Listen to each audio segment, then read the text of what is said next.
নমস্কার বন্ধুরা, ঠাকুরের কথা চ্যানেলে আমি সকলকে স্বাগত জানাই।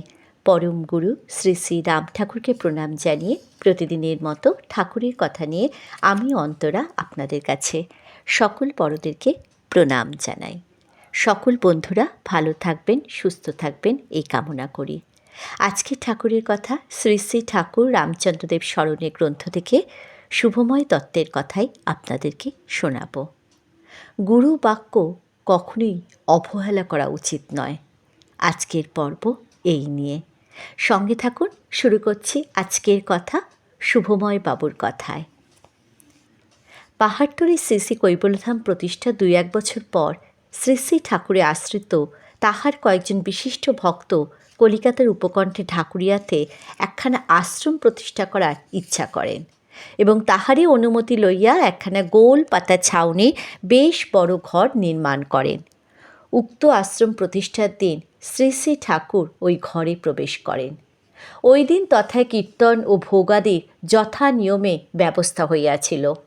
তথায় কয়েক ঘণ্টা অবস্থানের পর ঠাকুর ভক্তদের মধ্যে একজনকে নিকটে ডাকিয়া প্রস্তাব করেন যে কাশীবাসী একজন প্রায় 90 বছরের বয়স্ক বৃদ্ধ সাধু অসিতানন্দ ব্রহ্মচারীকে যেন তাহারা স্থান দেন এবং তাহার বাল বিধবা ভ্রাতুষ্পুত্রী যেন তথায় থাকিয়া তাহার সেবা শুশ্রূষা করে। সেই ভদ্রলোক তাহাতে আপত্তি করিয়া বলেন যে তাহার ভ্রাতুষ্পতি কেন ওই ভদ্রলোকের সেবা করিবে।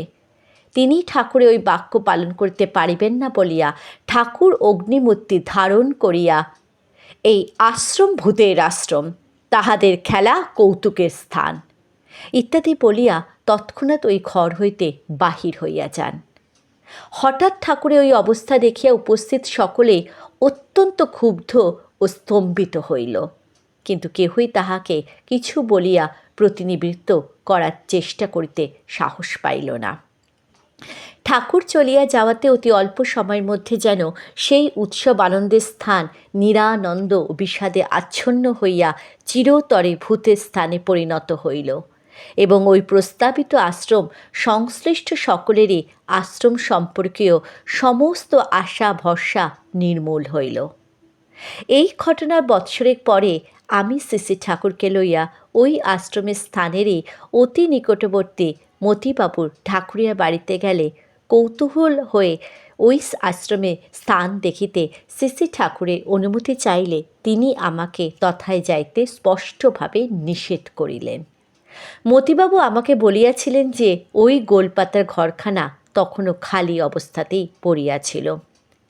মতিবাবু, যিনি একসময় বউবাজার স্ট্রিটে সত্যনারায়ণ ভাণ্ডার নামেও কাটা কাপড়ের দোকানের মালিক ছিলেন এবং যাহার বাড়িতে যাইয়া তৎকালে ঠাকুরের বহু ভক্ত তাহার দর্শনে বিমল আনন্দ অনুভব করিয়াছে, যাহার সহিত ঠাকুরের ঘনিষ্ঠতা এতই গভীর বলিয়া প্রতীয়মান হইত যে আমি মনে মনে তাহাকে নন্দরাজ ও তাহার স্ত্রীকে যশোদা রানী বলিয়া অভিহিত করিতাম।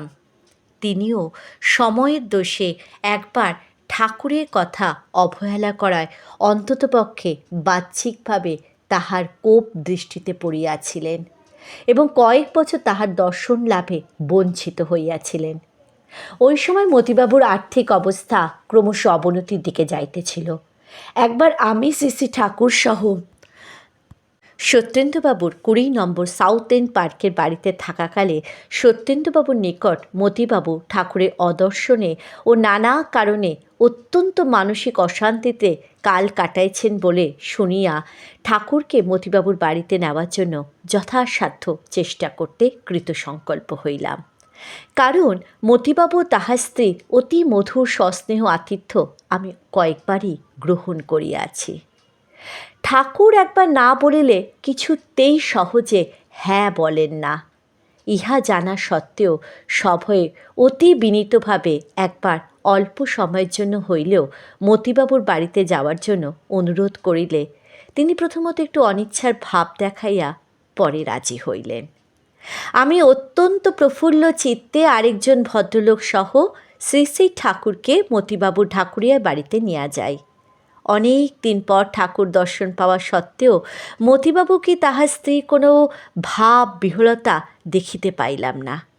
তাহারা যেন কিছুক্ষণ নিরিবিলি বসিয়া আপন মনে প্রাণ খুলিয়া ঠাকুরের সঙ্গে কথাবার্তা বলিতে পারেন এই উদ্দেশ্যে এবং কিছুটা কৌতূহল আক্রান্ত হইয়া আমি ওই বাড়ির নিকটস্থ পূর্ব বর্ণিত ঠাকুরিয়ার গোলপাতার ছাউনির আশ্রম ঘর দেখিতে চাহিয়াছিলাম।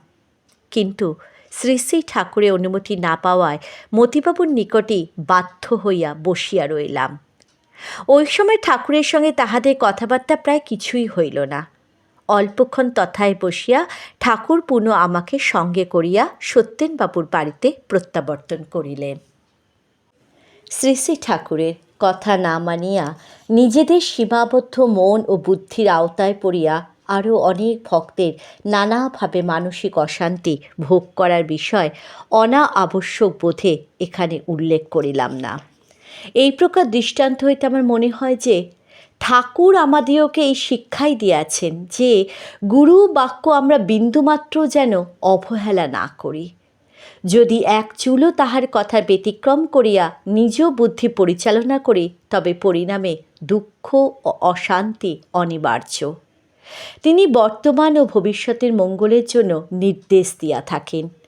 আমরা প্রকৃতি অনুযায়ী কর্তা সাজিয়া মায়াময় জগতে অতি সীমাবদ্ধ ভ্রান্ত মন ও বুদ্ধির দাস হইয়া কেবল দুঃখভোগী বৃদ্ধি করি।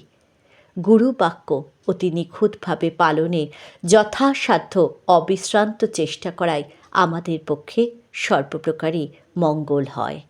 জয় রাম, জয় গোবিন্দ।